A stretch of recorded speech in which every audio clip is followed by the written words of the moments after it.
গোসল থেকে বের হয়ে নীলিমা সালোয়ার কামিজের সাথে একটা বড় ওড়না পরল। ওড়নাটা ওর গলা থেকে কোমর পর্যন্ত মেলে দিল যাতে পেন্ডেন্টটা ঢাকা থাকে। তারপর নিচে নামল ও। নিচে নেমে দেখে ড্রয়িং রুমেই সৌভিক আর রনিক বসে গান শুনছে আর রিদিমারা গল্প করছে। নীলিমা ওদের কাছে গেল। রিদিমা নীলিমাকে দেখেই কপাল কুঁচকে একটা চিৎকার দিল। আপি, তুই এই গরমের মধ্যে এই মোটা ওড়নাটা কেন পরশিস? আমার তোকে দেখেই গরম লাগছে। আর চোখে একবার সৌভিকের দিকে চেয়ে নীলিমা মিথ্যা বলল, গোসলের পর একটু শীত শীত লাগছিল তাই পরলাম। সৌভিকও চোরা দৃষ্টিতে ওকেই দেখছিল। দুইজনের ঠোঁটেই চোরা হাসি। সেটা থেকে নিজেকে কোনোমতে সরিয়ে নীলিমা রনিককে জিজ্ঞেস করল, কিরে তোরা কি গান শুনিস? হলুদের জন্য সৌভিক ভাইয়া গান সিলেক্ট করছে। অর্ক ভাইয়া কলেজ থেকে আসলেই একসাথে ডিসকাশনে বসব। ও, রিদিমা বলে উঠল। এই আপি শোন, এইবার তো রাজু মামার বিয়ের মতন আগের থেকে কিছুই প্রিপেয়ার্ড নাই। আমাদের সবকিছু কিন্তু এখান থেকেই কিনতে হবে রে। কাপড়, গয়না, শাড়ি, গাউন সব। নুহা বলে উঠল। রিদিমা আপু তুমি টেনশন কেন করছো? আমাদের চিটাগংয়ে 101 মার্কেট আছে এগুলা সব কেনার জন্য। টেরি বাজার তো লাস্ট বার গেলাই। ওখানকার শাড়ির কালেকশন তো দেখছই, সেই রকম জোস। আর গাউনের জন্য আমাদের মিমি শপিং মলটা বেস্ট। ওখানের ডিজাইনগুলা চরম মাত্রায় সুন্দর। আর হলুদের জন্য যে গজ কাপড়, তার জন্য তো সেন্ট্রাল প্লাজা আছেই। তোমাদের ঢাকার চাঁদনি চকের মতন আমাদের সেন্ট্রাল। আর গহনার জন্য আফমি মলটা ভালো, কিন্তু ভ্যারাইটি অনেক সানমারে। বাহ নুহা, তোর দেখি চিটাগংয়ের শপিংয়ের ব্যাপারে ফুল আইডিয়া আছে। গ্রেট। রিদিমার কমপ্লিমেন্টটা নুহার খুব ভালো লাগল। নীলিমা ওদের গল্প শুনছিল, ওর মধ্যেই সৌভিক ওকে ডাকল। এই নীলি, এই দিকে একটু আসতো। অনেকগুলো গান বের করেছি। দেখতো কোনটা কোনটা নেওয়া যায়। দুইজন মিলে এই কাজেই বসল। এক অপরের সাথে কাজ করতে করতে দুইজনেরই সময়ের হুঁশ ছিল না। সৌভিকের এক একটা রোমান্টিক গানের সিলেকশনগুলো নীলিমার মন মাতিয়ে দিচ্ছিল। ওগুলো মধ্য থেকে চুজ করা আসলেই টাফ ছিল। নাতাশার ঝাড়ি খেয়ে বর্তমানে ফিরল দুজন। যার বিয়ে তার খবর নাই, পাড়া পড়শির ঘুম নাই। আমি রান্না করতে করতে পাগল হয়ে গেলাম আর তোরা গান শুনেই সময় পার করছিস। আপু গানগুলো শুনো, তুমিও পাগল হয়ে যাবা। এখন রান্না নিয়ে পাগল আমি। আর কোনো কিছু নিয়ে পাগল হতে চাই না এখন। এগুলা পরে দেখব। আগে খেতে আয়। লাঞ্চ রেডি হইছে। দুপুরে খাবারের পর নীলিমা আর নাতাশা নিজেদের রুমে গেল। তানভীরকে নিয়েই গল্প শুরু হলো ওদের। আপু তুমি অনেক লাকি। ভাইয়া তোমার খুশিগুলো বোঝেন। কাল আমাদের নামগুলো দেখলা না কিভাবে অকপটে বলে ফেললেন। নীলিমার এই কথায় নাতাশা লাজুক হাসি দিয়ে বলল, আসলেই ও আমাকে বোঝে রে। আমি তো প্রথমে মানতেই চাই নাই ওর প্রপোজাল। কত ধরনের যে চেষ্টা ও করেছে তা তোকে বলে বোঝাতে পারব না। ওগুলো দেখে আমার মনটাও আস্তে আস্তে গলা শুরু করল। কিন্তু বাসায় মানবে কি না এই ভয় আগাতে পারছিলাম না। শেষে সৌভিকের সাথে ব্যাপারটা নিয়ে ডিসকাস করলাম। ও তানভীর এর সাথে দেখা করল। ও যখন বলল যে তানভীর অনেক ভালো, বাসায় মেনে নিতে সমস্যা হবে না এবং হলেও ও আমার সাথে থাকবে এটাকে পজিটিভ করার জন্য, তখন নিশ্চিত হলাম। সোজা যেয়ে তানভীরকে হ্যাঁ বলে আসলাম। নীলিমা খিলখিলিয়ে হাসতে হাসতেই নাতাশা বলতে লাগল। পরে আব্বু যখন জানল, প্রথমে একটু নিম রাজি ছিল। ওই যে love affair issue and all. পরে সৌভিককে যখন জানাইছি ও নিজেই আব্বুর সাথে সব কথা বলছে, তখন আব্বুর মাথা পুরোপুরি ঠান্ডা হল। বাকিটা তো তোরা জানিসই। নীলিমা নাতাশার সাথে নিজের হাসি জুড়ে দিল। সৌভিকের প্রতি ওর খুব গরিমা হচ্ছিল তখন। সৌভিক এমন একটা ছেলে যে নিজের পরিবারের সদস্যদের সাথ কখনো ছাড়বে না। নীলিমা জানে শুধু ফোনে না, দরকার পড়লে সৌভিক দেশে এসে নাতাশার বিয়েটা ঠিক করে দিয়ে যেত।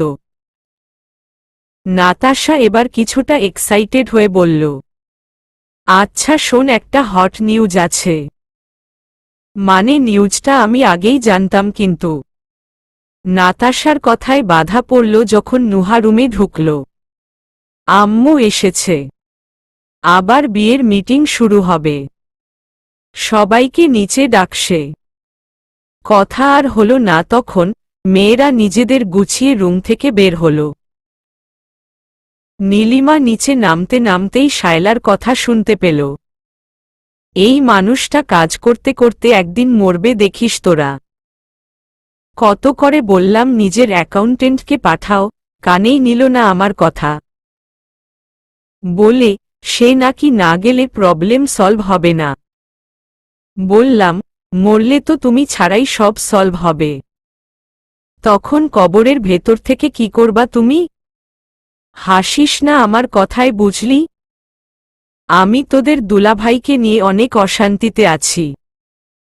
রুনা বড় বোনের হাতে হাত রেখে বললেন, আহারে, আমাদের এত ভালো একটা দুলাভাইকে তুই এইভাবে কবরে পাঠায় দিচ্ছিস আপা? বেচারার কাজের একটু চাপ আসে, এই যা। তো কাজের সাথে কি শরীরের খেয়াল রাখা যায় না? এই যাবে না ওখানে? কোনোভাবেই খাওয়ার খেয়াল রাখবে না। এবার তো আমি আব্বাস ভাইকে বলছি, আপনি আমাকে জানাবেন যে ও কি রুটিন মানে ওখানে। আব্বাস ভাই কে? নামটা পরিচিত লাগছে। লাগবে না কেন? আব্বাস ভাই আমাদের শিলার বড় ভাই। উনি এই বছর গাড়ির ব্যবসা শুরু করেছেন।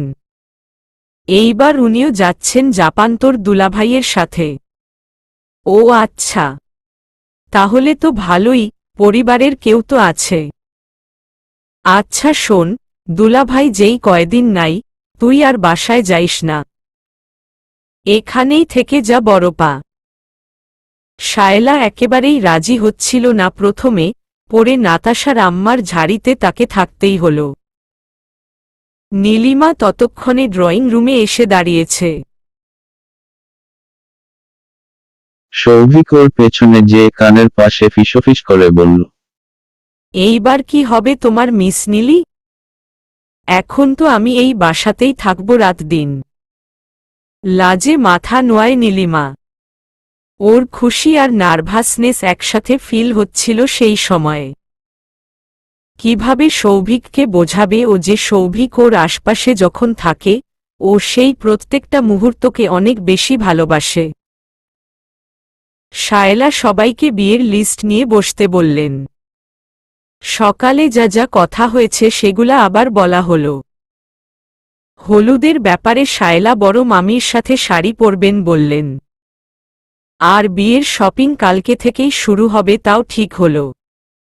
সন্ধ্যায় সৌভিক চলে গেল বড় খালুকে এয়ারপোর্টে নামিয়ে দিতে। বিয়ের কাজগুলো কাল থেকে জোরসোর দিয়ে শুরু হবে, তাই আজ বাসায় সবাই মোটামুটি গল্প গুজবেই কাটিয়ে দিচ্ছে। রাতের খাবারের টেবিলেই মামি সবাইকে খেয়ে তাড়াতাড়ি শুয়ে পড়তে বললেন, কারণ পরের দিন কয়েকটা শপিং মল ঘোরার প্ল্যান রাখা হয়েছে। সৌভিক তখনও আসেনি দেখে নীলিমা ওখান থেকে সরে ওকে একটা কল দিল। কয়েকবার রিং হওয়ার পর ধরল সৌভিক। এই, কোথায় তুমি? এত দেরি হচ্ছে যে? এই, বাহ, শুনতে কিন্তু বেশ লাগল। তবে এত অধিকার নিয়ে আমাকে এই প্রশ্নটা কে করছে জানতে পারি কি? নীলিমা হেসে দিল ওর কথায়। দুষ্টু কি ও নিজেও কম নাকি? কেন তুমি না বলছো আমাদের যেন কি একটা আলাদা সম্পর্ক আছে?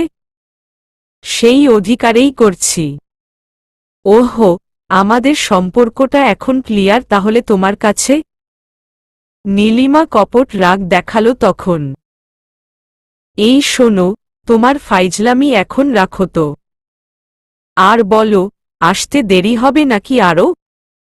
মামি খাবার সার্ভ করে ফেলেছেন। না, প্রায় চলে এসেছি। 10 মিনিটের মধ্যেই সৌভিক আসল। ওকে দেখেই নীলিমার মনটা ভালো হয়ে গেল। একসাথে রাতের খাবার খেতে বসল ওরা। খাওয়ার সময় নীলিমা খেয়াল করছিল সৌভিক কি কি দিয়ে খাচ্ছে, ওর পছন্দের খাবার কোনগুলো। সৌভিকের হাত কোনো খাবারের দিকে যাচ্ছে তা দেখতে এতই ব্যস্ত ছিল নীলিমা, যে সৌভিক যে ওকে দেখছে তা ও লক্ষ্য করল না। আমার পছন্দের খাবারের তালিকা বানাচ্ছ নাকি? চমকে উঠল নীলিমা।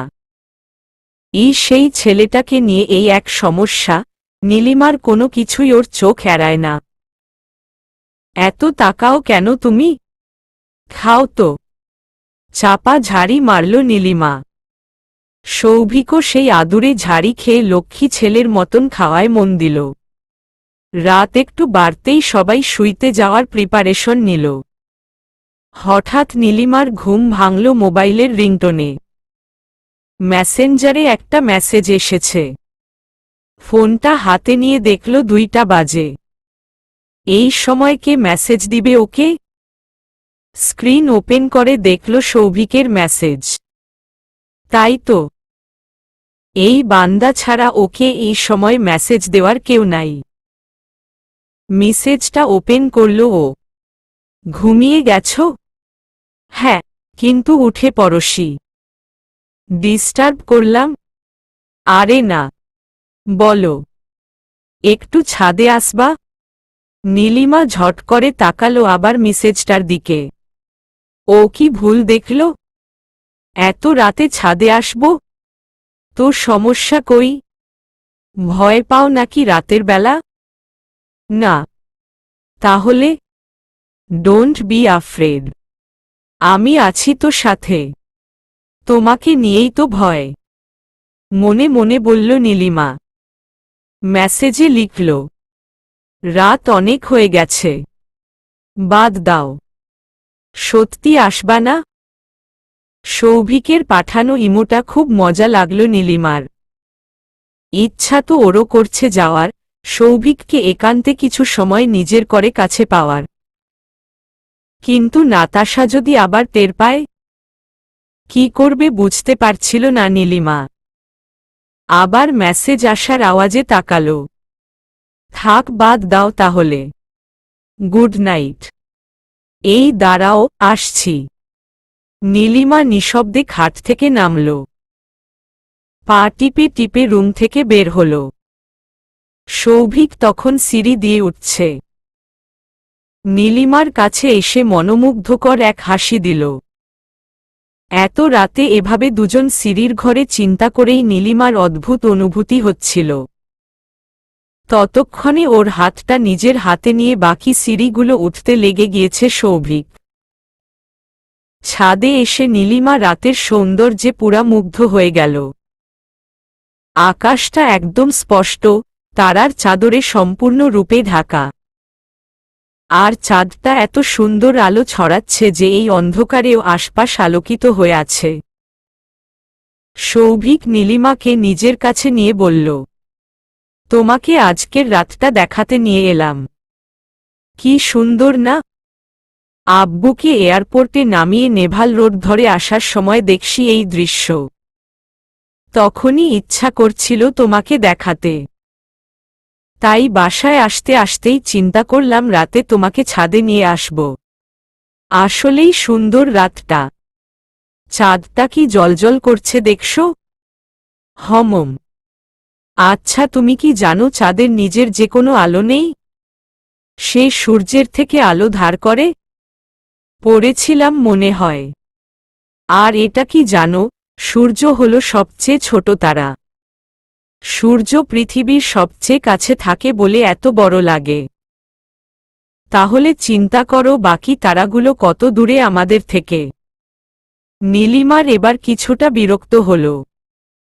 গভীর রাতে একা আছে ওরা, কই একটু রোম্যান্স করবে? তা না, বান্দা সায়েন্স লেকচার দিতে ব্যস্ত। নীলিমার সামনে সায়েন্স এক্সাম। নীলিমার অভিব্যক্তি ওর চেহারায় স্পষ্ট দেখতে পেয়ে সৌভিক বিচলিত হল। এই নীলি কি হল? সোজাসুজি বলল নীলিমা, তুমি কি আমাকে এই রাতের বেলা সায়েন্স পড়াইতে আসছ? মানে মানে করতেছ কেন? এত রাতে উঠে আসছি কি তোমার লেকচার শোনার জন্য, নাকি তুমি কত বড় বিজ্ঞ সেটা দেখার জন্য? সৌভিক দুই হাত পকেটে দিয়ে বাঁকা হাসি দিল নীলিমার সামনে দাঁড়িয়ে। আওয়াজে আবেগ আর দুষ্টমি স্পষ্ট নিয়ে জিজ্ঞেস করল, তো কিসের জন্য আসছ শুনি? নীলিমার বুঝতে দেরি হল না যে সে গোল পাকায় ফেলেছে। নিজের মনের বাসনাটা ঘুরিয়ে পেঁচিয়েই হোক বলে ফেলেছে। লজ্জায় ওর মনে হচ্ছিল ওর পায়ের নিচের মাটি দুই ভাগ হয়ে যাক, আর ও সেটাতে ঢুকে যাক। সাথে সাথে সৌভিকের চোখ থেকে বাঁচার জন্য উল্টা দিকে ঘুরে গেল ও। পরক্ষণেই পেছনে থেকে সৌভিকের দুই হাত নীলিমার কোমর জড়িয়ে ধরল। তারপর দ্রুত নিজের কাছে ওকে টেনে আনল সৌভিক। নীলিমার পিঠের সাথে ওর বুকের ধাক্কা লাগল। আপনাতেই সৌভিকের হাতের ওপর নিজের দুই হাত রাখল নীলিমা। সৌভিক ওর চেহারাটা নীলিমার চুলের ভেতর গুজে দিল। নাক ঘষল নীলিমার মাথায়। বারবার কেঁপে উঠল নীলিমা। তবুও সৌভিক এক ইঞ্চিও ঢিল করল না বন্ধন। নিজেদের একত্বের স্বাদ নিল ওরা অনেকক্ষণ। তারপর সৌভিক নীলিমার কানের কাছে নিজের মুখটা নিয়ে আসল। নীলিমা, একটা কথা বলি? হম। যতদিন পর্যন্ত তুমি আমাকে পারমিশন না দিবা তোমার ওপর ভালোবাসার সম্পূর্ণ অধিকার খাটানোর, ততদিন প্লিজ আমার সামনে নিজের এতটুকুও আলগা করে দিও না। আজ সকালে পেন্ডেন্ট পোড়ানোর সময় তোমার চুল সরানো খোলা ঘাড়টা দেখে আমি এক মুহূর্তের জন্য অনেক লোভী হয়ে গিয়েছিলাম। মনে হচ্ছিল তখনই ওই জায়গাটায় নিজের ঠোঁট দিয়ে ঝড় তুলে দেই। কত কষ্ট করে নিজেকে কন্ট্রোল করেছি তুমি বুঝবা না। এরপরে কখনো পারবো কি না কন্ট্রোল করতে আমি জানি না নীলি। নীলিমা আর সহ্য করতে পারল না। ঘুরে নিজেকে সৌভিকের বুকে ঢেলে দিল। মাথা গুজে দিল ওর ভেতরে।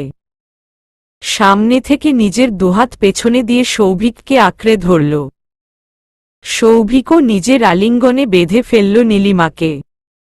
এভাবে কাটল আরও অনেকক্ষণ। একটা পর্যায়ে সৌভিক ডাক দিল, নীলি, রাত আসলেই অনেক হয়ে গেছে, যাবা না? নীলিমা সৌভিকের বুকে মাথা রেখেই না করে দিল।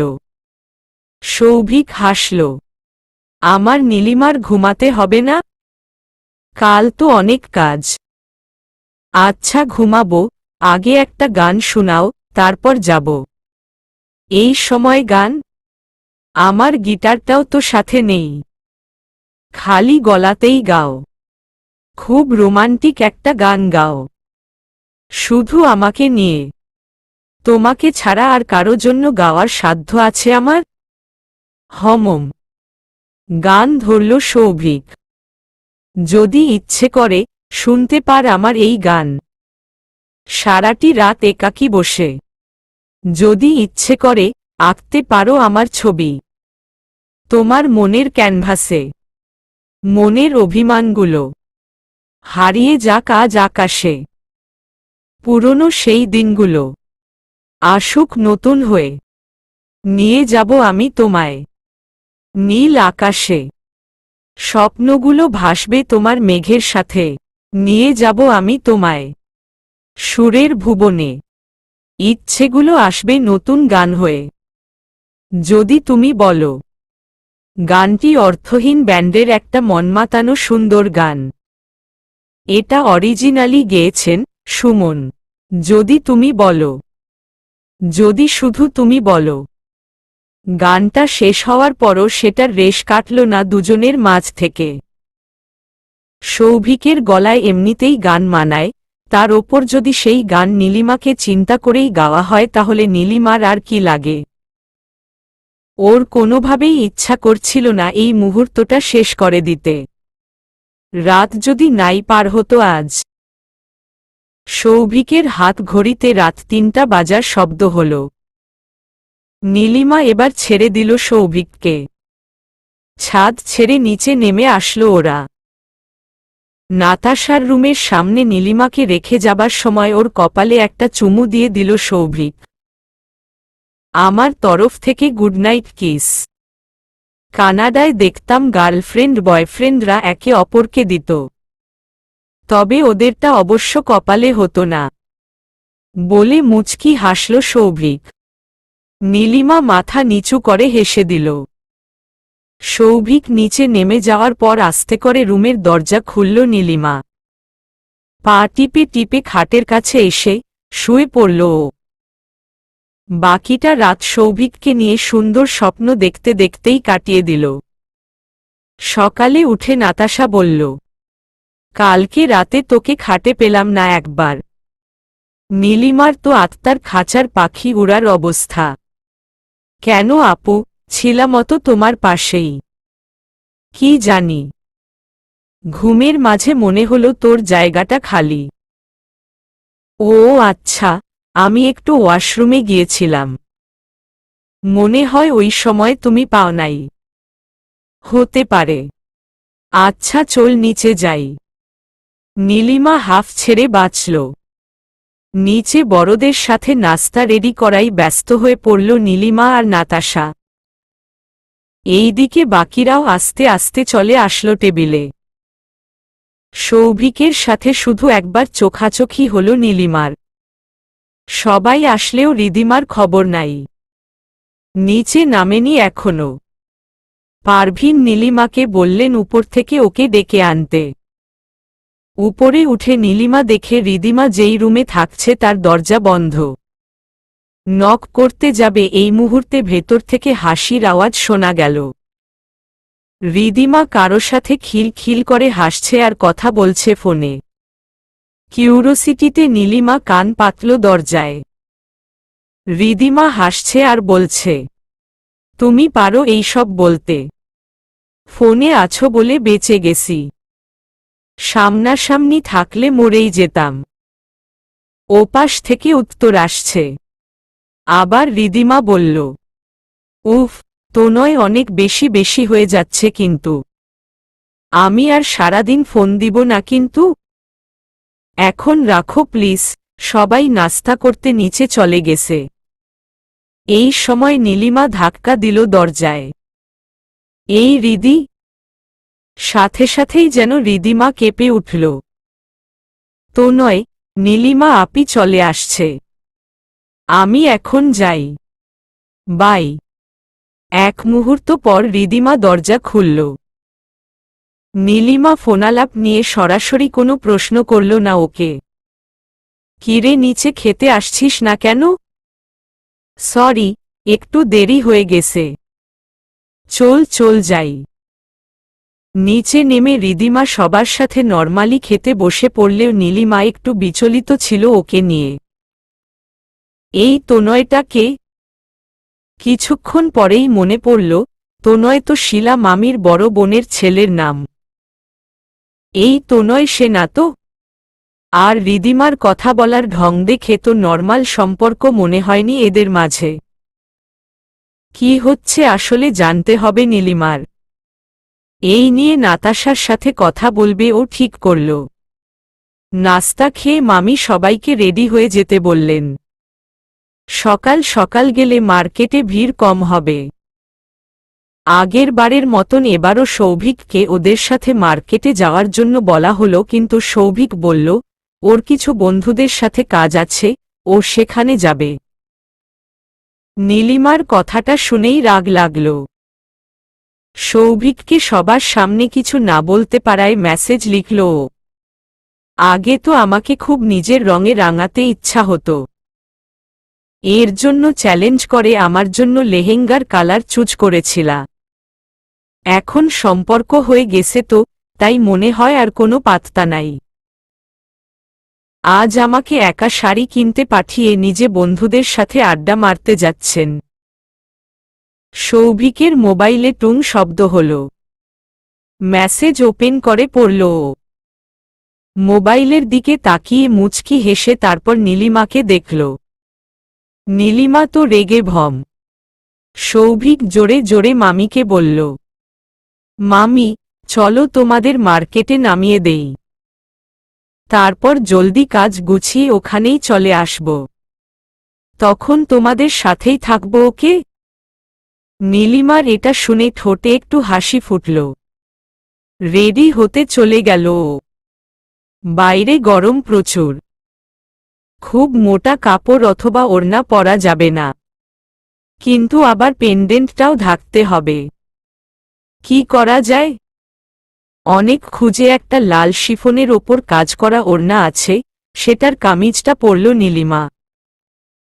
ওড়নাটা গতকালের মতন গায়ে পুরা মেলে দিয়ে দুই ঘাড়ে সেফটিপিন দিয়ে আটকে দিল। মার্কেটে ওদের শপিং শুরু করতে 11টা পার হয়ে গেল।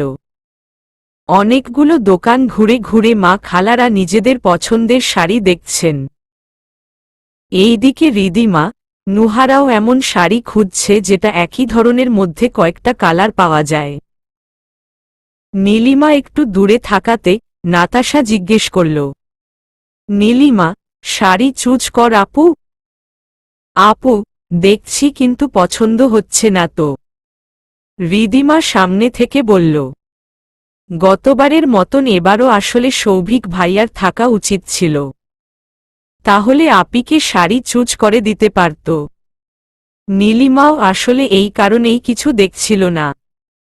সৌভিকের জন্যই অপেক্ষা করছে ও। ছেলেটা কই আটকে গেল? আসে না কেন? এরই মধ্যে মেঝো মামির একটা শাড়ি খুব পছন্দ হল। কাঞ্জিভ্রম শাড়ি, মেরুনের সাথে অনেক মোটা সোনালি পাড়ের ওপর ভারী কাজ। জমিনটা লাইটে খুব সুন্দর একটা গ্লেজ দিচ্ছিল। বাকি বড়রাও বেশ পছন্দ করল শাড়িটা, তাই সেটারই 7টা পিস নেওয়া হল। সৌভিক তখনও না আসায় নীলিমা কিছুই চুজ করছিল না। বাকি ছোটরাও কনফিউজড হয়ে এটা ওটা দেখতে লাগল। এই সময় ওদের কাছে বড় খালা আসলেন। কি তোদের হলো কোনো শাড়ি পছন্দ? না খালামুনি, খুব কনফিউজিং লাগছে সবকিছু। তা কেন লাগবে? দেখি সর, আমাকে দেখতে দে। এই বলে শায়লা ওদের মাঝেই বসে দোকানদারকে বললেন, ভাই, এরা বাচ্চা মানুষ। এদের জন্য কিছু স্টাইলিশ শাড়ি দেখান যেটা ট্রেডিশনাল হবে না। অনেকগুলো ভ্যারাইটির মাঝে নেটের ওপর সুতার আর সিকোয়েন্সের কাজ করা একটা শাড়ি বড় খালার খুব পছন্দ হল। এটা দেখতো কেমন লাগে তোদের? এই পারভি নাই তো এখানে? সুন্দর না এটা? নেটের হলেও ভারী কাজের জন্য ট্রান্সপ্যারেন্ট না। অনেকগুলা কালারও আছে। কি পছন্দ হয় তোদের? নীলিমা বাদে সবাই এক দেখাতেই হ্যাঁ বলে দিল। নীলিমা এখনো সৌভিকের জন্য ওয়েট করছিল। বড় খালা আবার বললেন, তাহলে কার কোনো কালারটা ভালো লাগে চুজ কর। সবাই নিয়ে ফেললেও নীলিমা যখন নিজেরটা পছন্দ করছিল না, তখন বড় খালা বললেন, নীলিমা পছন্দ হচ্ছে না কোনোটা আম্মু? মলিন মুখে চায় নীলিমা। না খালামনি, অনেক সুন্দর শাড়ি। এতগুলা রঙের মধ্যে কনফিউজ হয়ে যাচ্ছি। ও আচ্ছা, দাঁড়া দেখি আমি। মম, এই রয়্যাল ব্লুয়ের মধ্যে ব্ল্যাকের কম্বিনেশনটা মানাবে তোকে আমার মনে হয়। তুই কি বলিস? নীলিমা ভাবলেশহীন উত্তর দেয়। ঠিক আছে খালামনি, এটাই নেই। শাড়ির কেনাকাটি যখন শেষ পর্যায়ে বড় মামি কাউন্টারে যখন টাকা পে করছেন তখন দোকানে সৌভিক ঢুকল। নীলিমার ওকে দেখে এত মেজাজ গরম হল যে ওর ওপর শাড়ির প্যাকেটটা ছুঁড়ে মারতে মন চাচ্ছিল। সৌভিকও নীলিমার চেহারা দেখে যা বোঝার বুঝে গেছে। তোমাদের শাড়ি কিনা শেষ? শায়লা ছেলের দিকে তাকিয়ে মুখ বাঁকালেন। তো কি করব? তোর জন্য বসে থাকব? এইবার চল বাসার দিকে যাই, খিদা লাগছে অনেক। সবাই বের হওয়ার সময় সৌভিক নীলিমার পাশে যেয়ে ওর হাত ধরতে গেল। ঝামটা মেরে হাতটা সরিয়ে দিয়ে নীলিমা গট গট করে হেঁটে সামনে চলে গেল। বাসায় পৌঁছায় নীলিমা আগেই রুমে চলে গেল। সৌভিক ওকে ধরতেই পারল না। বড় মামি সবাইকে বললেন ফ্রেশ হয়ে টেবিলে আসতে। তিনি কাজের মেয়েদের সবকিছু সেট করতে বলে নিজের রুমে চলে গেলেন। নীলিমা রুমে ঢুকে ধাপ করে ড্রেসিং টেবিলের সামনে বসে পড়ল। এইবার কত আশা নিয়ে এসেছিল ও যে সৌভিকের পছন্দেই ও সাজবে। গতবার তো জানত না কিছু, এবার জেনে শুনেই সাজবে। কিন্তু গোড়াতেই গলদ বাঁধল। শাড়িটাই মানুষটার পছন্দে কিনতে পারল না নীলিমা। এত কি ব্যস্ত ছিল ফাজিলটা যে নীলিমার জন্য সময় বের করতে পারল না। এই চিন্তা করতে করতে নীলিমা মনের অজান্তেই কানের দুল, হাতের চুড়ি আর ওড়নার সেফটি পিন খুলছিল, তখনই রুমে নাতাশা ঢুকল। নীলিমার পাশে খাটে বসেও বলল, আজকে তোদের সবগুলো শাড়ি আমার এত পছন্দ হয়েছে যা বলার বাইরে। ভাগ্য ভালো, ওই নেটের শাড়ির কয়েকটা কালার পাওয়া গেছে, না হলে এত সুন্দর শাড়িটা রিজেক্ট করতে হতো, তাই না? নীলিমা গায়ের ওড়না সরিয়ে নাতাশার দিকে না ফিরেই রোবটের মতন ভাব নিয়ে বলল, হ্যাঁ আপু, কালারগুলো আসলেই সুন্দর। খালামণির চয়েস ভালো। হঠাৎ নাতাশার চোখ আটকে গেল নীলিমার গলায়। ওয়াও নীলিমা, পেন্ডন্টটা তো খুব সুন্দর। কই থেকে নিছিস? নীলিমা ভয় জমে গেল। কি সর্বনাশটা করেছে, মাথায় ঢুকল এখন। ও এইটা আপু? মানে? নাতাশা আবার কথা বলা শুরু করল। আরে শোন, গতকাল তোর সাথে তো হট নিউজটা নিয়ে কথাই বলা হলো না, এই পেন্ডেন্ট দেখে আবার মনে পড়ল। আমাদের সৌভিকের জীবনে একটা মেয়ে আছে বুঝলি, সেই রকম ভাবে নাকি ভালোবাসে। ও মেয়েটার জন্য। নাতাশা মাঝপথে থেমে গেল, চোখ কোটর থেকে বের হয়ে আসার অবস্থা ওর। নীলিমার দিকে তাকিয়ে ও কিছুক্ষণ চুপ করে রইল। তারপর ওর কাছে যেয়ে পেন্ডেন্টটা ধরল নাতাশা। সৌভিক আমাকে কানাডায় থাকার সময়ই জানিয়েছিল ও কাউকে ভালোবাসে। তার জন্য একটা ডায়মন্ডের পেন্ডেন্ট কিনেছিল ও। অনেক জিজ্ঞেস করাতেও বলেনি সেই মেয়েটাকে। শুধু এইটুকু বলেছিল মেয়েটার কাছ থেকে উত্তর এখনো পায়নি ও। পেলে পেন্ডেন্টটা ওকে দিবে। আমাকে ভিডিও কলে পেন্ডেন্টটা দেখিয়েছিল সৌভিক। একদম এরকমই ছিল ওটা, হুবহু এরকমই। তুই এই পেন্ডেন্ট পেলি কই নিলি? নীলিমার ফর্সা গাল রক্তলাল রূপ ধারণ করে ফেলেছে। মাথা নুইয়ে ঠোঁট টিপে বসে থাকে ও। এদিকে বোনের থেকে কোনো উত্তর না পেয়ে সন্দেহ আরও গাঢ় হয় নাতাশার। কণ্ঠ গভীর করে আস্তে ধীরে প্রশ্নগুলো ছড়ে ও। এটা কি সেই পেন্ডেন্টটা নীলিমা? সৌভিক কি তোকে দিয়েছে? তার মানে আমাদের সৌভিকের ভালোবাসা কি তুই? নীলিমার নত চোখের চঞ্চলতা, লাল হয়ে যাওয়া চেহারা আর ঠোঁটের লাজুক হাসি দেখে নাতাশার কোনো কিছু বোঝার বাকি থাকল না। জোরে একটা চিৎকার দিয়ে নীলিমাকে জড়িয়ে ধরল নাতাশা। খুশি প্রকাশ করার ভাষা খুঁজে পেল না ও। নীলিমাও লজ্জায় নাতাশার ঘাড়ে মুখ লুকাল। নাতাশা ভীষণ উত্তেজিত হয়ে বলতে লাগল, ওহ মাই গুডনেস, এত বড় খবর আর সেটা আমি জানি না? তবে আমি ভীষণ ভীষণ খুশি হয়েছি জানিস। তোদের দুইজনের মাঝে কিছু হতে পারে আমাদের কারোর চিন্তাতেই কখনো ছিল না। তবে এখন মনে হচ্ছে এটাই বেস্ট হইছে। এর থেকে ভালো আর কিছু হতেই পারে না। তোরা ছোটবেলা থেকেই একে অপরকে চিনিস, বুঝিস। তোদের ম্যাচটা আসলেই সুন্দর। আমার ভাইয়ের পছন্দের প্রশংসা করতেই হবে। নীলিমা এবার হেসেই ফেলে। নাতাশা তাড়াতাড়ি ওকে নিয়ে খাটে বসে উৎসুক মনে জিজ্ঞেস করে, এই নীলি, সৌভিক তোকে কিভাবে প্রপোজ করল রে? নীলিমার ১.৫ বছর আগের সেই রাতের কথা মনে হতেই লজ্জা লাগে। শান্ত স্বরে উত্তর দিল ও। যাওয়ার আগে আমার ল্যাপটপে একটা ভিডিও রেখে গিয়েছিল ও। বলেছিল এসে উত্তরটা জানবে। নাতাশা বড় করে একটা হাসি দিয়ে নীলিমার মুখটা ওঠায়। উত্তর যে ও পেয়েছে তা তো তোর গলার এই পেন্ডেন্টটাই বলে দিচ্ছে। তবে উত্তরটা তুই দিল কখন, কিভাবে? আমরা তো সবাই একসাথেই ছিলাম, কখন কি হলো? নীলিমার চোখের সামনে সৌভিকের রুমের সেই মুহূর্তগুলো ভেসে উঠল। গায়ে কাটা দিয়ে উঠল ওর। লজ্জায় কিচ্ছু বলতে পারল না ও। নাতাশা ওর অবস্থাটা বোধহয় বুঝতে পারল।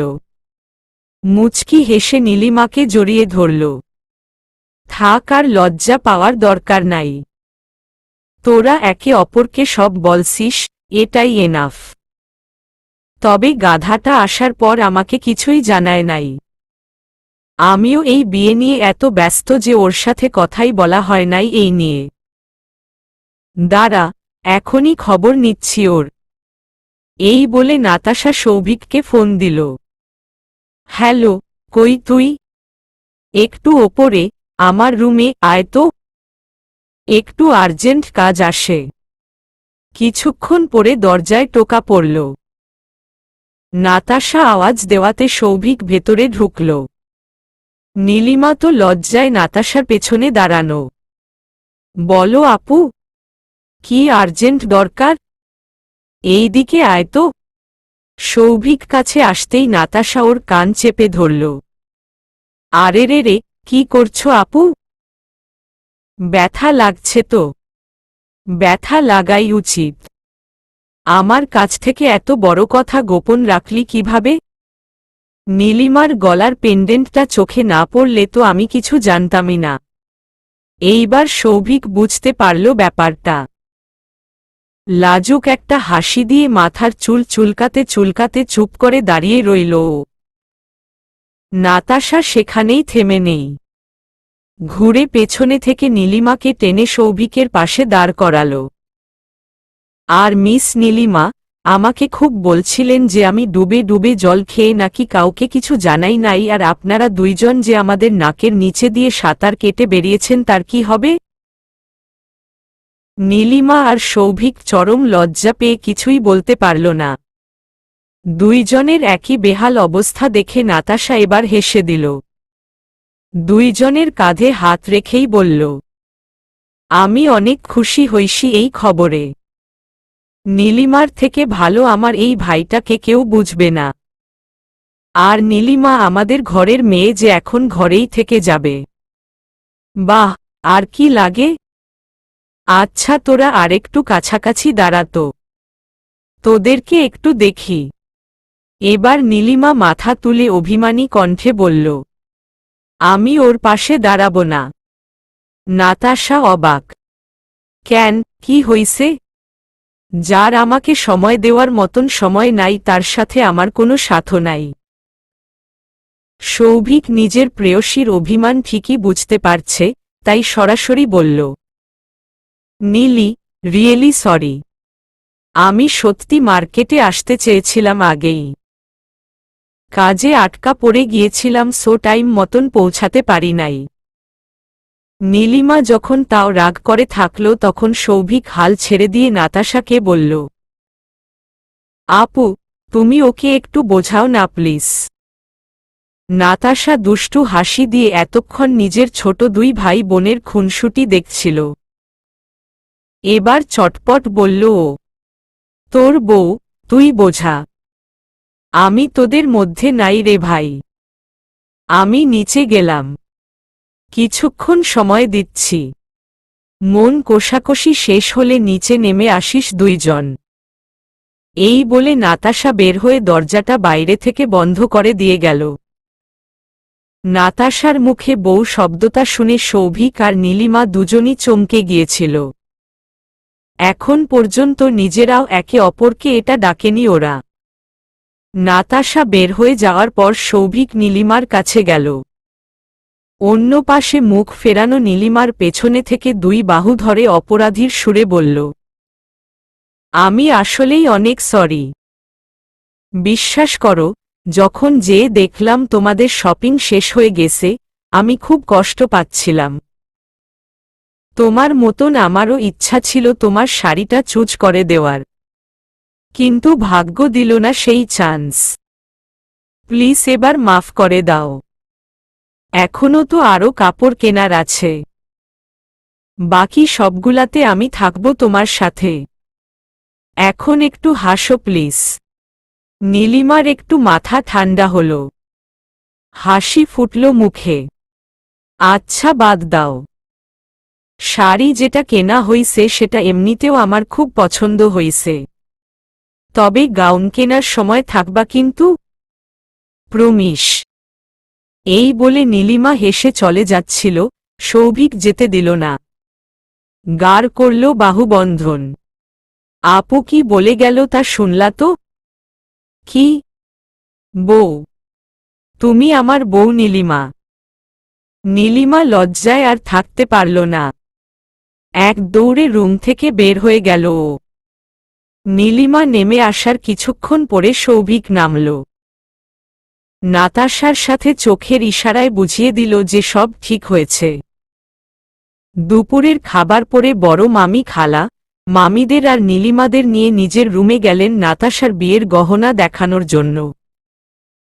মোট 4টা সেট কিনা আর মামি নিজের থেকে 3টা সেট দিচ্ছেন। কেনা সেটের ডিজাইনগুলো একটার থেকে আরেকটা আকর্ষণীয়। খালারা একে একে দাম আর ভরির হিসাব নিচ্ছিলেন মামির থেকে। এই সময় হঠাৎ রিদিমা রুম থেকে উঠে চলে গেল। নীলিমার কাছে ওর যাওয়াটা একটু অন্যরকম মনে হল, তাই ও পিছে পিছে গেল। রুম থেকে বের হয়ে নীলিমা দেখতে পেল রিদিমা বাসার মেইন দরজার সিঁড়িতে দাঁড়িয়ে ফোনে কথা বলছে। ধীর পায়ে ও কাছে গেল। রিদিমা বলছে, জানি না কবে দেখা করতে পারব। আমি তো একা বের হতে পারি না কোথাও এখানে। এক কাজ করো, তুমি বাসায় আসো। কিভাবে আসবা মানে? তোমার খালার বাসা এটা। তুমি যখন খুশি তোমার খালার সাথে দেখা করতে আসতেই পার। আসো না আজকে? রিদিমার শেষ উত্তরে নীলিমার কাছে সব স্পষ্ট হয়ে গেল। এই তো নয় শিলা মামির ভাগিনা? তো এই চলছে এদের মাঝে? নীলিমা এটা চিন্তা করতে করতে দুষ্টু হাসি দিয়ে রিদিমার কোমরে খোঁচা দিল। আতকে উঠল রিদিমা। ফোনটা হাত থেকে পড়ে যাওয়ার অবস্থা। ঘুরে দেখল নীলিমা দাঁড়ানো ওর পিছে। নীলিমাকে দেখে মনে হচ্ছে ভূত দেখল ও। ফোনের লাইন সাথে সাথে কেটে দিল ও। আপি, তুই এখানে? কার সাথে কথা বলছিলি? কারো সাথে না। এমনেই কানে ফোন ধরেছিলি? হ্যাঁ। না মানে ফ্রেন্ডের সাথে কথা বলছিলাম। কোনো ফ্রেন্ড? তোর তো সব ফ্রেন্ডকেই আমি চিনি। রিদিমা এবার কথা না পেয়ে মাথা নিচু করে চুপ মেরে রইল। চেহারায় ভয় স্পষ্ট। নীলিমার মায়া লাগল ওর জন্য। এটা কি আমাদের শিলা মামির বোনের ছেলে তো নয়? রিদিমা হালকা মাথা নাড়ল। তোদের মাঝে কি কিছু? রিদিমা নীলিমাকে ঝাপটে ধরল। মাথা নিচু করে ওর ঘাড়ে মুখ গুজে দিল। এই রিদি কি হলো? আচ্ছা শোন, লজ্জা বা ভয় কোনোটা পাওয়ারই দরকার নাই। আমাকে খুলে বলতো কাহিনী। আপি তুই প্লিজ কাউকে এখন কিছুই বলিস না। আর আম্মু জানলে তো জীবিত পুঁতে ফেলবে আমাকে। আরে আমি কিছুই এখনো বুঝলাম না, তুই আম্মু পর্যন্ত চলে গেছিস। আগে আমাকে বল কি হচ্ছে তোদের মাঝে। এখানে না, চল রুমে যেয়ে কথা বলি। উপরে উঠে নাতাশার রুমে ঢুকে রিদিমা দরজা বন্ধ করে দিয়ে খাটে বসল। তুই ঠিক ধরছিস, এটা সেই তো নয়ই। রাজু মামার বিয়ের সময় ওর সাথে আমার প্রত্যেকটা প্রোগ্রামেই বেশ গল্প হতো, কিন্তু ফিলিংস শেয়ার করার মতন কিছু হয় নাই তখন। ওই সময়ই ফেসবুকে একে অপরের সাথে অ্যাড হয়ে গেছিলাম। বিয়ে শেষ করে আমরা ঢাকায় ফিরে যাওয়ার পর আমাদের মেসেঞ্জারে কথা হতো খুব। ওখান থেকেই আমরা একটু একটু করে কাছে আসলাম। তারপর ফোন নাম্বার পাওয়ার পেয়ে তো আরও এই সম্পর্কে ঘি পড়ল। লাস্ট যখন আসাদ মামার প্রোগ্রাম হলো, সেই দিন রাতের পার্টিতে ও আমাকে প্রপোজ করে। আমিও হ্যাঁ বলে দেই। নীলিমার খুব মজা লাগছিল শুনতে। রিদিমা ওর ছোট হওয়াতে সবসময় ওকে বাচ্চা মনে হতো নীলিমার। সেই মেয়ের যে আজ একটা সম্পর্ক আছে তা নীলিমার বিশ্বাসই হচ্ছিল না। তোরা কি এটা নিয়ে সিরিয়াস? রিদিমার নীলিমার এই কথায় ভীষণ পরিমাণে লজ্জা পেল। ওর হাসিটাই নীলিমার উত্তর হিসাবে যথেষ্ট ছিল। জড়িয়ে ধরল রিদিমাকেও। তো নয় ছেলেটা ভালো, আর আমাদের আত্মীয়র মধ্যেই আছে, তাই আব্বু আম্মু হয়তোবা মানা করবে না। তবে একটু খেয়াল রাখিস রিদি, কোনো উল্টাপাল্টা সমস্যায় পড়িস না তোরা দুইজন। রাজু মামা আর মামির ব্যাপার আছে এখানে। রিদিমা এবার গম্ভীর স্বরেই বলল, তুই চিন্তা করিস না আপি, আমি খেয়াল রাখব। দুই বোন যখন নেমে আসলো, তখন বাকিরা মাত্র বড় মামির রুম থেকে বের হচ্ছে। শায়লা খালা ফোনে গল্প করছে কারো সাথে। এই তোদের আবার দাওয়াত দেওয়া লাগবে নাকি? তোদের একটা না দুইটা বান্ধবীর বাসা এইটা। চলে আয় বিকালে।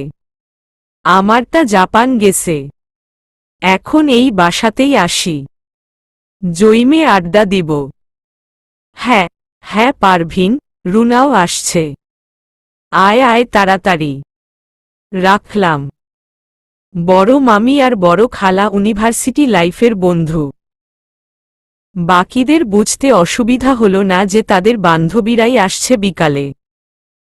যেহেতু বাসায় মেহমান আসবে তাই আজ আর ওদের কারো বের হওয়া হবে না।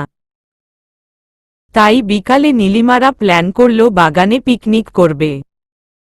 সবার জোড়াজড়িতে সৌভিককেও নিজের বাসায় যেয়ে গিটার নিয়ে আসতে হল। অর্ক, নুহা আর রনিক বড় মামার গাড়ি নিয়ে গেল খুলশি মার্টে স্ন্যাক্স আর সফট ড্রিঙ্কসও আনতে।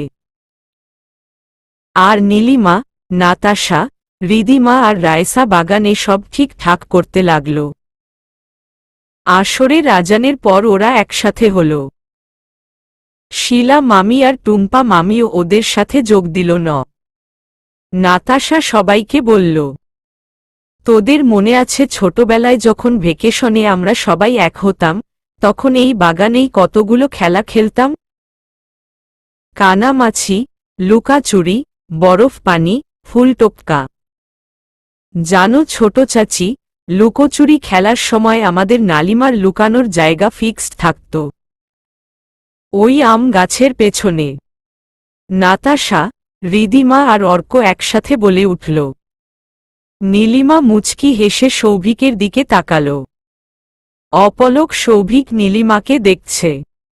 নাতাশা মলিন হেসে আবার বলল, আমরা বড় হয়ে যাওয়ার পর আর সেই দিনগুলো আসে নাই। আর এখন তো এই বাসা থেকেই আমি চলে যাচ্ছি পুরোপুরি। আর আমার এই জায়গাটা থাকবে না। আর সেই দিনগুলো হয়তোবা আসবে না। নাতাশার কথায় সবার মাঝের কষ্টের ছায়া পড়ে গেল। রিদিমা যে জোড়ায় ধরল নাতাশাকে। টুম্পা মামি বললেন, এইভাবে চিন্তা করছো কেন নাতাশা? শ্বশুরবাড়ি চলে গেলে বাবার বাড়ি পর হয়ে যায় না। একটা নতুন বাসা, একটা নতুন ঠিকানা আমাদের জীবনে যোগ হয় আর কি। ও দিক থেকে অর্ক বলে উঠল, আর সেই ছোটবেলার কথা বলছো তো আপু? কে বলছে সেই দিনগুলো এখন আনা যাবে না? চাইলেই আনা যাবে। চলো আজ আমরা খেলি। এমনিতেও রায়সা, রনিক সেই দিনগুলো পায় নাই বললেই চলে। নুহাও তো কত ছোট ছিল। Let's recreate those days. নাতাশার চোখ মুখ খুশিতে ভরে গেল। ওর চেহারার গ্লোটা দেখে বাকিরাও এই ছেলেমানুষি করতে সাথে সাথেই রাজি হয়ে গেল। সবাই মিলে কানামাছি খেলবে ওরা ঠিক করল। সেই ছোটবেলার এক্সাইটমেন্টটা সবার মাঝে কাজ করছিল তখন। মামিরা প্রথমে লজ্জায় খেলতে চায়নি, কিন্তু সবার জোড়াজড়িতে ওনারাও নামলেন। একদম ছোটবেলায় যেভাবে হাতের ওপরভাগটা মেলে চোর বাছাই করা হতো সেভাবেই করল ওরা। প্রথমেই অর্ক চোর হল। ও ধরল রনিককে, রনিক ধরল রায়সাকে, রায়সা নাতাশাকে। এভাবেই করতে করতে সৌভিকের টার্ন আসল। নীলিমা একটা পাতা দিয়ে ইচ্ছা করেই সৌভিকের পেছনে থেকে ওর কানে সুরসুরি দিচ্ছিল, কারণ ও জানে এই একটা জায়গায় সৌভিকের উইক স্পট। সৌভিকও বেচারা বারবার ডিস্টার্ব হচ্ছিল নীলিমার যন্ত্রণায়, তাই কাউকে ধরতেও পারছিল না ও। এর মাঝে দুইটা জিনিস প্রায় একসাথে হল। সৌভিক আর নীলিমার অত্যাচার সহ্য না করতে পেরে ঝট করে 180 ডিগ্রি টার্ন নিল পেছনে যেখানে নীলিমা দাঁড়ানো, আর ঠিক ওই মুহূর্তেই নীলিমার পেছনে নাতাশা এসে নীলিমাকে একটা হালকা ধাক্কা দিল। বেচারি যে পড়ল একদম সৌভিকের বুকে, আর সৌভিকও জড়িয়ে ধরল ওকে। সৌভিক নিজের চোখের বাঁধন খুলতে খুলতেই নীলিমা ওর আলিঙ্গন থেকে নিজেকে ছাড়িয়ে নিল। নাতাশা তো হেসেই কুটি কুটি হচ্ছিল একপাশে। লজ্জায় নীলিমার মাথা কাটা। সৌভিক ওকে ধরায় ও পুরোই শিউরে উঠেছিল। এখন এই স্পর্শের নাম বদলে গিয়েছে। তাই তো আগের মতন নীলিমার সৌভিকের নিকটে নিজেকে শান্ত রাখতে পারে না। কোনোমতে উঠে নীলিমা সৌভিকের দিকে তাকাতেই নেশা মেশানো চাহনিতে ধরা পড়ে। তাড়াতাড়ি দূরে সরে যায় ও। তবে এখন যেহেতু নিয়ম অনুযায়ী ও চোর হয়েছে, তাই সৌভিক আবার ওর কাছে আসে। নিজেই চোখ বেঁধে দিয়ে ছেড়ে দেওয়ার সময় শুধু আস্তে করে বলল, এতক্ষণ তুমি জ্বালাইস, এবার আমার পালা। নীলিমা শুনেই খুব বেশি নার্ভাস হয়ে গেল। এই ছেলে যদি এখন সবার সামনে ওর সাথে দুষ্টুমি করে, নীলিমা যাবে কই? সবার ছোঁয়া আর ওরটা তো এক না। ওর এক হালকা ছোঁয়াই নীলিমার পুরা শরীরে শিহরণ উঠানোর জন্য যথেষ্ট। আর এখানে তো এত মানুষের মাঝে নীলিমা আর চিন্তা করতে পারল না, শুধু আল্লাহর কাছে বলল, হায় আল্লাহ, এই ছেলের মাথায় একটু বুদ্ধি দিন। শুরু হলো খেলা।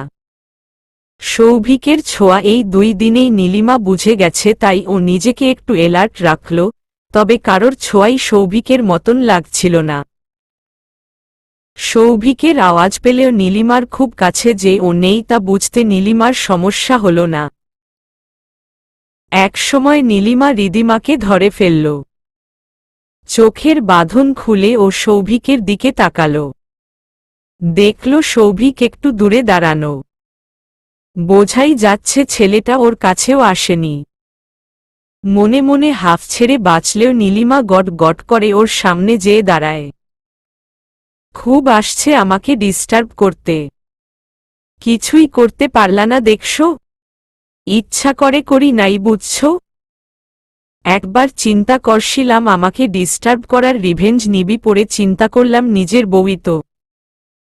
রিভেঞ্জ সবার সামনে নিব কেন? সেটা তো সেটেল করব দুজন যখন একা থাকব। তাই ছেড়ে দিল ধাত অসভ্য। নীলিমা লাজুক হাসি দিয়ে একটা ঝাড়ি মারল। এর মাঝেই বাসার ড্রাইভওয়ে দিয়ে একটা গাড়ি ঢুকতে দেখা গেল। গাড়িটা কাছে আসতেই দেখা গেল ড্রাইভিং সিটে তনয়। তনয়কে দেখে নীলিমা ঝট করে রিদিমার দিকে তাকাল। রিদিমার গাল একদম লাল হয়ে গেছে। ও নিজেও তনয়কে দেখছে। তনয় এর পাশের সিটেও কেউ বসা, তবে কে সেটা দেখা যাচ্ছে না ভালো করে। গাড়িটা একটা সাইডে পার্ক করল তনয়। বের হয়ে আসলো ভেতর থেকে। তনয়ের চেহারাটা দেখে যেভাবে খুশি হয়েছিল নীলিমা, পাশে বসা মানুষটা বের হওয়ার পর সেই রকম মেজাজ গরম হল ওর। সায়েমা সাথে এসেছে। শিলা মামি নিজের ভাগিনা আর ভাস্তিকে দেখে এগিয়ে গিয়ে জড়িয়ে ধরলেন। তনয়, শামু, কেমন আসিস তোরা? ভাইয়া, আপুরা আসলো না কেন? তোরা কিন্তু খুব ভালো সময়ে আসছিস। আমরা আজ পিকনিক করছি বাগানে। আয় তোরাও জয়েন কর। মামি ওদের নিয়ে বাগানে আসার পর সবাই দেখা করতে এগিয়ে গেল। রিদিমা যেখানে দাঁড়ানো ছিল সেখানেই জমে গিয়েছে নার্ভাসনেসে, তাই নীলিমা ওর পাশে গিয়ে দাঁড়াল। তনয় এক পর্যায়ে ওদের কাছে আসল। কেমন আছো নীলিমা? ঢাকায় যেয়ে তো আমাদেরকে ভুলেই গিয়েছ। ভার্সিটি কেমন চলছে তোমার? এই তো ভালো, তোমার অবস্থা বলো। আজ হঠাৎ এখানে? দুষ্টুমি করে জিজ্ঞেস করল নীলিমা। কেন, আসলে সমস্যা আছে নাকি? ছোটমনিকে দেখতে ইচ্ছা করল তাই চলে এলাম। শুধু শিলা মামির সাথেই দেখা করতে এসেছ নাকি আরও কেউ? রিদিমার কনুইয়ের ধাক্কায় নীলিমা কথা শেষ করতে পারল না। হেসে ওদেরকে কথা বলতে দিয়ে সরে গেল ওখান থেকে। যেখানে পিকনিকের জন্য চাদর বিছানো হয়েছে ওখানে বসেই সায়েমা গল্প করছিল নাতাশার সাথে। নীলিমাকে দেখে ওদের মাঝে ডাকল ওকে। অগত্যা নীলিমাকেও বসতে হলো যে। সায়েমা, তুমি ডায়েট করো নাকি? আগের থেকেও শুকিয়েছ মনে হয়। আপু মাঝে কিটো ডায়েটে ছিলাম 2 মাস। তখন ভালোই ওজন কমেছিল।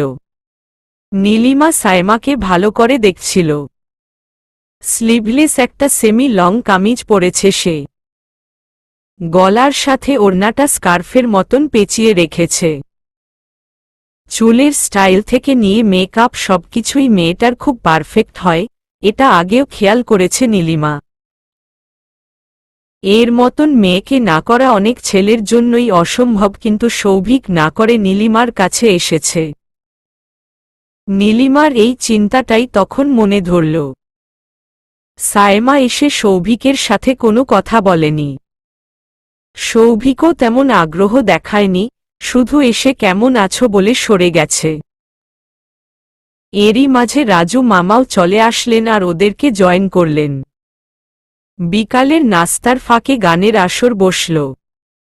সৌভিকের গিটার থাকায় গান জমল অনেক। সৌভিক একটা গান গাইল, তারপর গাইল তনয়।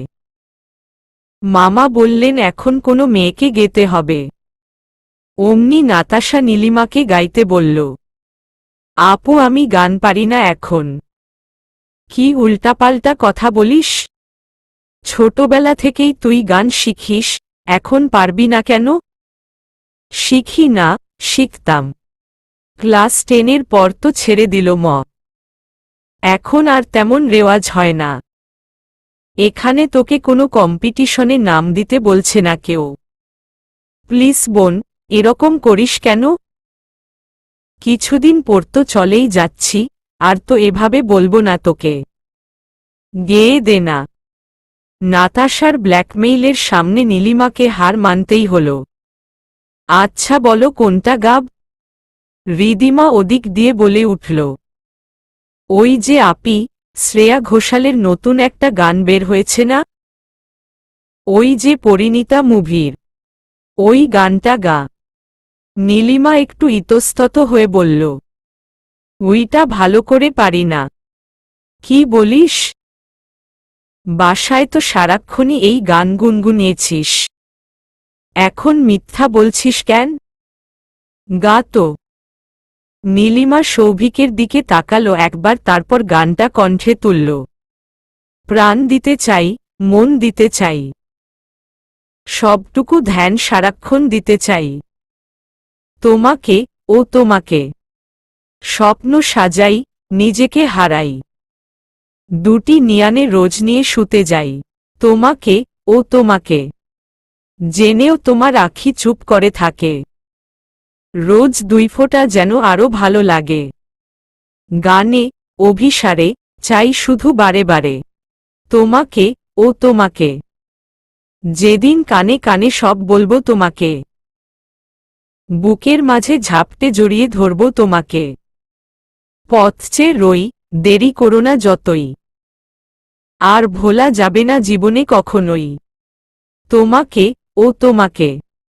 তুমি হাসলে আমার ঠোঁটে হাসি, তুমি আসলে জোনাকি রাশি রাশি, রাখি আগলে তোমায় অনুরাগে।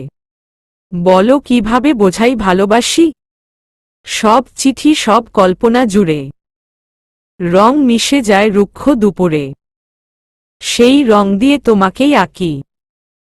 আর কিভাবে বোঝাই ভালোবাসি, হ্যাঁ প্রাণ দিতে চাই, মন দিতে চাই, সবটুকু ধ্যান সারাক্ষণ দিতে চাই তোমাকে, ও তোমাকে। স্বপ্ন সাজাই, নিজেকে হারাই, আর দুটি নয়নে রোজ নিয়ে শুতে যাই তোমাকে, ও তোমাকে। চলবে। গানটা 2019-এ মুক্তি পাওয়া কলকাতার ছবি পরিণীতার। গেয়েছেন শ্রেয়া ঘোষাল।